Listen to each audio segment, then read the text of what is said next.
Hello everyone and welcome to the video. If you're new here, hi, my name's Louise, and if you're returning, welcome back. Today I thought I would share with you my experiences working as a scare actor at Halloscream Xtreme. If you don't know what that is, it is a massive Halloween event held at Luna Park, Sydney. They've held it for the past 10 years and this year was its 10th year, and all of the villains were back doing their thing, scaring the people, and I got to be a part of it this year and I wanted to share it all with you, and that's what this video is all about. So if that sounds interesting, sit back, relax, grab yourself a cup of tea and let's watch this video. This year was my first year working as a scare actor inside a maze. I'd never done that before. In previous years I had been a dancer and I had also been just a roaming character scaring people out in the park, but this year I thought I'd give something different a go and I would actually go inside one of the mazes, which the idea of that sounds absolutely terrifying to me, but I did it anyway, and scare people who were walking through. I absolutely love doing this. It is amazing because there's a whole ambiance there of the environment of the maze, and also you are like a character inside that maze as part of a story that progresses as people walk through the maze. I thought it was a very cool concept and I absolutely loved every second of it. What I thought I would do is take you through a little bit of like a day in my life of being a scare actor this year, and I would try and share any tips or lessons, things that I've learned along the way that have helped me make this the best experience it can be for myself. So without further ado, let's get started. So I think it's really important to make sure that you have a lot of energy. So the first thing I like to do is feed myself really well before the shift starts. So around about 3 o'clock, I would make myself a nice delicious meal. In this case, I'm making meatballs and pasta, and I would eat that to ensure that I had enough energy to last me through the 6 or 7 hour shift that I was about to go on. When I have lunch, I usually like to sit down in front of the TV, maybe watch a YouTube video or watch a movie, or just chill out in general, like sit on the balcony and enjoy the sweet sounds of the birds chirping and the wind rustling, because I'm not going to be hearing a lot of that in the maze. It's usually scary ambient sounds for about 6 or 7 hours, which can drive you a little nuts if you're not, in a very zen and calm state. Then I would go ahead and get any housework or chores that I needed to get done from the previous day, or do any preparation for nights ahead. I have these clothes that I wear underneath my costume just to protect my costume, stop it from getting smelly or dirty, and I needed to wash these quite regularly. We were blessed with really great weather, so I was able to hang them out and they were able to dry in time, which was fantastic. Yeah, just going around and doing little bits and pieces, preparing for the shift.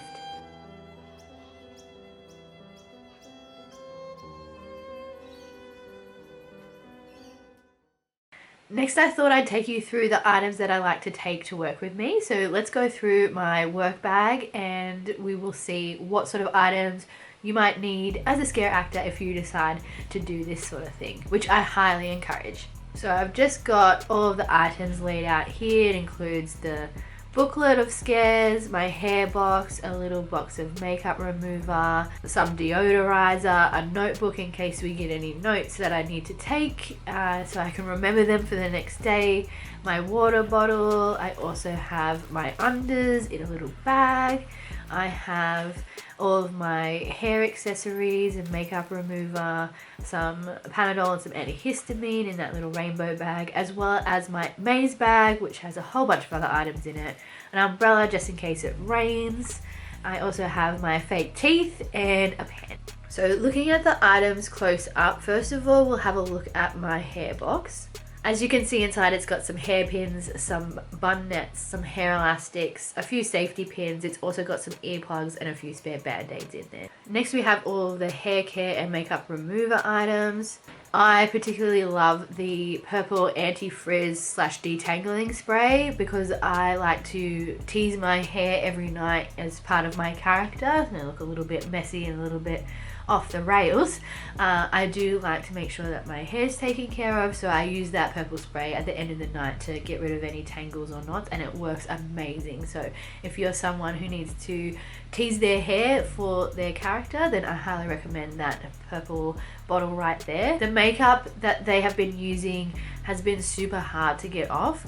Our makeup, which you'll see later, contains a lot of blue, like we have a lot of veins and things like that, and the makeup wipes are good at removing most of it, but it can stain the skin. And of course the face wipes are hypoallergenic. I would recommend getting hypoallergenic face wipes for anyone, regardless if you have sensitive skin or not. Then I've just got a little kit with a battery pack just in case my phone runs out of battery, so it's nice to have that in there. I also have some strapping tape. There are injuries that happen inside the maze. I've got a few bruises, some on my knees, 2 on my arms. I did have one on my head. I conked my head at one point. It is a very physical job and you are moving around a lot. There's some props inside the maze if you are in a maze that you might hit yourself on accidentally, but the tape is there just in case I need to hold some body part together, or you know, you can use strapping tape if there is a costume malfunction. Who knows, it's just useful to have tape in there. I also have some deodorant there because you do get smelly. Like I said, it's a very physical job, so you like to reapply that as much as you can. Some tissues if they're required, and also some hand sanitizer to keep the hands nice and clean. The little black bag, it is my snack pack. I like to take my dry snacks with me. They don't need to come with me into the maze. I'm not eating inside the maze or anything like that, but I go straight from the maze onto my break, so I like to have my snacks with me and I just take the bag wherever I go. So there's some like chips in there to give you a little bit of energy. I also have a little bit of cheese, some crackers and cheese, and a snack bar. And then I also have a spare pair of earplugs just in case things get too loud and a little bit too crazy. You can also help dampen any sensory input as well if you're getting hyperactive or hyperactivated because of the noises that are happening inside the maze. So I've got them there just in case. I haven't needed to use them, but they are good if you are someone who can be overstimulated. And then I also have a fan, which is really handy. It does get kind of hot and humid inside the mazes. The mazes in this case are inside a big building. It is air conditioned, but then the mazes do have like a layer on top of them, like a roof kind of thing. It's not really a roof, it's not like a built-in roof, but there is a layer on top. So the aircon doesn't penetrate it as much and it does get a little bit hot and humid. So it's nice to have a fan to keep yourself cool. And of course with that, I also take my water bottle into the maze and I am keeping hydrated throughout the night. It is very important that you stay hydrated because, like I said, it's a physical job. You are going to get hot and sweaty, so you need to keep yourself hydrated so that way you can last throughout the shift and not get sick. Next one, this Pino Clean deodorizer thing has been a godsend. We do have days throughout the run of Halloscream where the costumes get washed, but your day might be on the first day, or it might be on the last day, or the second last day in my case. So I needed something that would keep my costume nice and clean. I'm not spraying it on the outside of the costume because there are like special effects applied to it which it could sort of react with and do something weird to the costume. So I always turn my costume inside out and spray the inside. That's the bit that's getting hot and sweaty and smelly anyway. And then I hang it out on a rack inside out in order for it to air and be as fresh as it possibly can. So yeah, I would definitely recommend taking a deodorizer with you. If you want something that's a little bit gentle, not off the shelf, you can fill a water bottle with water and a little bit of eucalyptus oil. It'll have a nice eucalyptus smell to it. Or you can just do water and vinegar, like some type of combination of that. But always check with the costume department as to whether you can spray this on your costume. Don't just go ahead and do it because they might have something that they want you to use as opposed to, you know, an off-the-shelf spray. Then we're coming to the unders that I wear underneath my costume. So this again is to help try and keep things fresh and clean and as nice smelling as possible. These are the things that go in between your body and the costume to prevent any smells or sweat from transferring. So I just have a crop top which keeps everything in place, especially when you're being physical. I've got a little sweat towel so I can dab myself down if it gets too hot and sweaty. My costume has one arm that's out and it also has one long sleeve, so the singlet was the best kind of under option for me. But if you've got long sleeves, you might want to have a long sleeve under. It's up to you. And then I've just got a pair of shorts because I'm wearing like 3/4 pant type things, so it's between me and the costume and it helps keep everything fresh. So I just pack all of these into a little plastic bag, and I have 3 sets of these that I rotate through and wash through during the runs, and it's just really handy to have this on hand. The weather turned a little bit dark and spooky, which was very cool. There was a little bit of thunder there, and it really set the mood for a spooky evening. Before I left, I just changed into my uniform. We all have a specific shirt that we have to wear. I like to keep it simple, nice and black, as you can see. We also have a specific name tag, which the security and other people who are working in the park can identify us by, and they can let us into the areas that we need to be let into. So time to get changed into that. Another tip I would say is make sure that you have comfortable protective shoes. In the maze, like I've said before, there are bits and pieces that jut out and stick out, and you might accidentally kick something or something like that. Who knows, maybe you have a kickboard and that is part of your scare, and you have to kick it all night, and you want to make sure that your toes and feet are all protected if you have to do that over a long period of time. You also might be standing or crouching down for a long period of time, so making sure that your feet are protected and they're comfortable is really important for you to be able to get through the whole run that you're required to do. So I've got these really sturdy boots. They also have some cushy inner soles in them, which makes it a really comfortable experience. If you don't have the right shoes, things will happen. Last night I played a different character and I thought I would switch the shoes up to suit that character. And even though I had the inner soles in and they were laced up and nice and protective, unfortunately there was like this little plastic cap bit at the toe section, and my feet were sliding a little bit inside the shoe, and now I have blisters on my toes. It's going to be a fun last night of Halloscream with these blistery toes, but we'll get through. So anything you can do to avoid blisters, that's great. With my boots laced up, my uniform on, my bag packed, it was time to hop in the car and drive into work. As you can see, the skies kind of opened up and the sun came out, and it ended up being a fantastic evening weather-wise. If you are outside, you might get wet if it's a rainy day. Unfortunately, these things sort of happen. The show must go on, as they say. Luckily for me, I was inside in a maze, so I didn't have to worry about that. But I would say, if you are going to be caught in wet weather, make sure you dry yourself off. Maybe bring a towel with you, so that way in your breaks, you can just dry off and make sure you're as dry as possible. See if there is an option for you to be able to change out of your costume for a bit and let it dry, put it up near a fan or something like that, and then put it back on and go out and do your next appearance. See if you can get your appearance area changed, maybe if you're outside to somewhere that's undercover, or see if you can change your unders even. So if you get so wet that your unders are wet, change your unders, so that way you've got at least something dry between your body and the costume, so you're not going to catch a cold or anything else like that happens. Because my shift started a little later, I was able to walk through the park before the shift started and sort of catch a little bit of the ambience that was being set by the characters that were there. And I think you can agree with me, it was very, very spooky.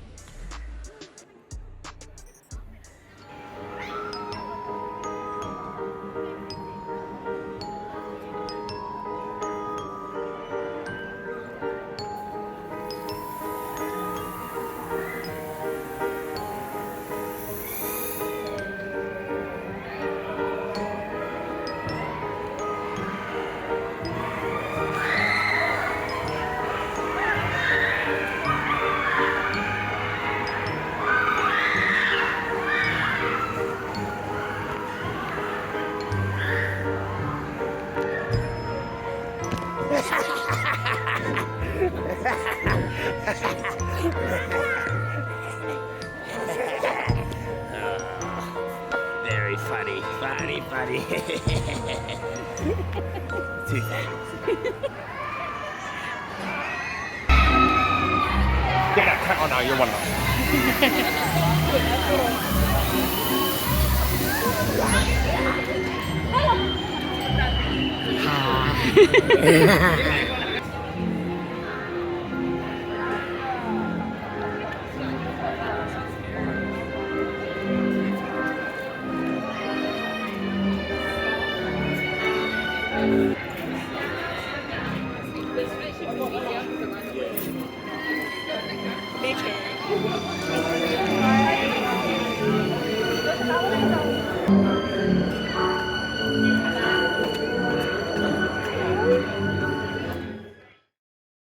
And with that, it was time for me to head backstage and get ready for the night.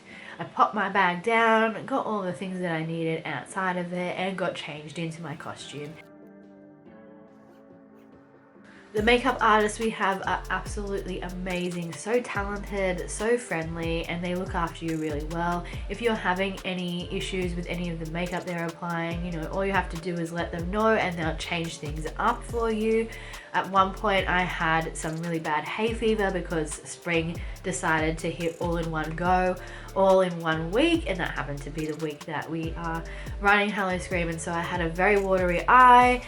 So that night they helped rearrange what my makeup was so that way I could still look scary but wasn't irritating the eye at all.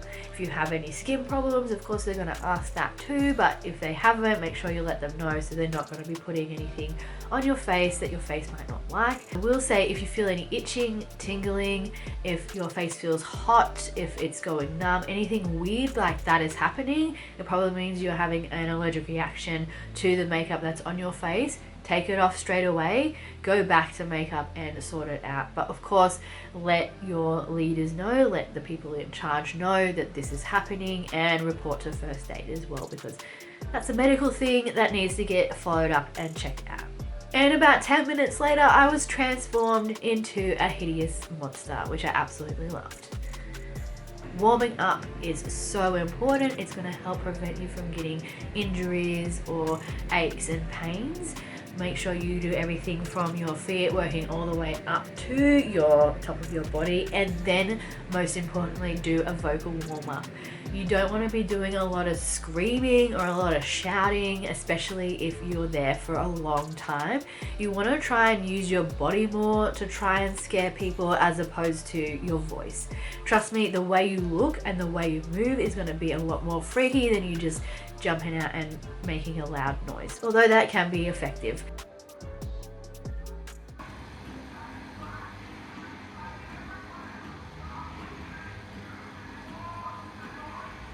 In our training, we all got together in our maze groups and we were able to build our characters together, and part of that was building what our characters sounded like. So sort of like the vocals or the speech, or like what type of words you would say, that sort of thing, and how you would say it, how that would be delivered. In our group, we made a decision to make sort of like animalistic noises. A lot of us are doing hissing sounds, which I think is great.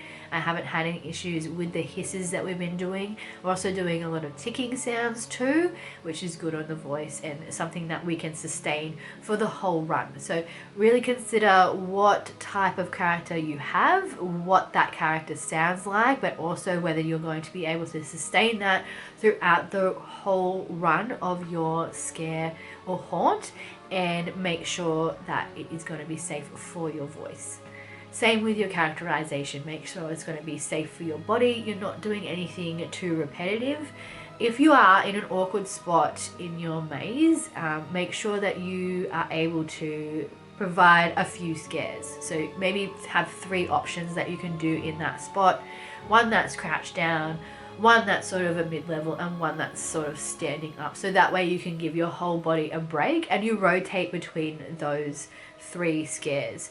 Make sure that you stick to any choreography though that you've been given, and if you are having any trouble with your scares, if you find that it is causing aches and pains or anything like that, again, report to first aid. Also let your managers know or your leader know, and hopefully that they can come up with something that will be different for you that is going to not cause those things to happen. After we've warmed up, we have a briefing where our leader will come in and tell us what to expect during the night, in particular how many people have bought tickets and whether it's going to be really busy in the maze. In our particular mazes, they send people through every minute, so you're doing a scare pretty much every minute for the whole 6 or 7 hours or however long you're in that maze for. So it's really nice to know whether you're going to have a busy night ahead, so that way you can plan mentally and physically for it. Also, if there's any changes that need to be made to casting because people have caught in sick or etc., if there's any scares that need to be changed because there's a part of the maze that's been damaged or something like that, all of that gets talked about in the briefing. So it's really important that you listen, because all of that important information for that evening is going to be relayed to you during that time. Then it was time to put my things down the maze and start a night of scaring. We do get a 30-minute break during the night, and on longer nights we also get a 15-minute break, which is fantastic. It's really nice to step out of that spooky, scary environment for a little bit, reset, refuel, recharge, and then go back in bursting with energy, ready to scare the next lot of people who come through, especially on those nights where it's super busy and you have someone coming through every minute. It can be quite hectic. And it was really lovely because they provided food for us. We alternated between lasagna and some sort of chicken curry. The catering was fantastic. It was just so nice to be able to sit down, chat with other scare actors, check in, see how their nights were going, have a little bit of a meal, and then head back on in. Bing, bang, boom. 7 hours later, it's the end of the night and it's time to head home. These nights do finish quite late, as you can see. I left at 11 and I got home at 12 o'clock at night. If you are someone who does struggle to stay up late, which I am now, I never used to be, but I am now, it might be useful for you to try and change your sleep schedule. So by preparing maybe a week in advance, staying up later, going to bed later, waking up later, so that way you are still getting your rest and your rejuvenation and your REM sleep and all that good stuff, and you're not waking up the next day feeling exhausted and not well rested. I was very lucky in that this is all I was doing. I didn't have any work during the day, and I don't have any work really during the day at the moment, because I knew it was going to be very physical and very demanding. And so I have the days before the shift to really relax and rest and recharge for the night ahead.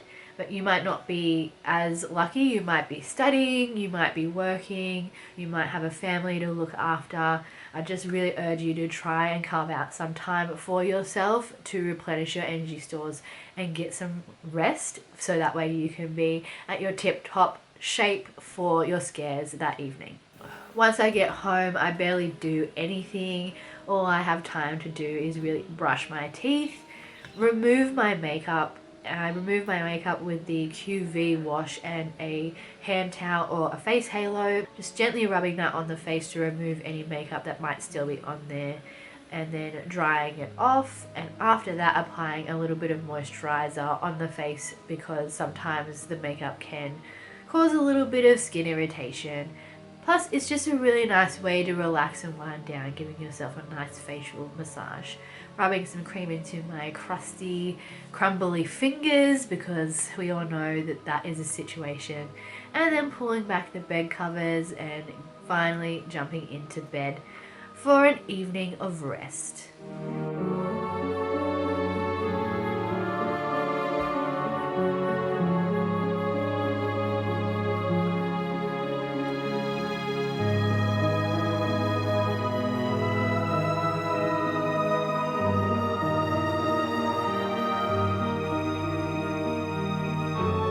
That's the end of the video. If you like this video, please make sure you click the like button. If you haven't subscribed, please subscribe. I make videos as much as I possibly can throughout the year. I absolutely love doing it, and I absolutely love hearing all your comments, reading all your comments, and interacting with you. So yeah, please feel free to comment down below, ask any questions that you might have about scare acting. I'm more than happy to answer them, and if I don't know the answer, I know a lot of people with a lot of experience, so I can ask them and then get back to you. It's all good. I would highly recommend that you audition for scare acting if you haven't done scare acting before. It is so fun, and the rush that you get, the power trip that you get from scaring people is just, It's unbeatable. So if you're on the fence about it, go and audition. Just have a crack. And I wish you the best of luck. Thanks again for watching this video, and I'll see you in the next one. Peace out.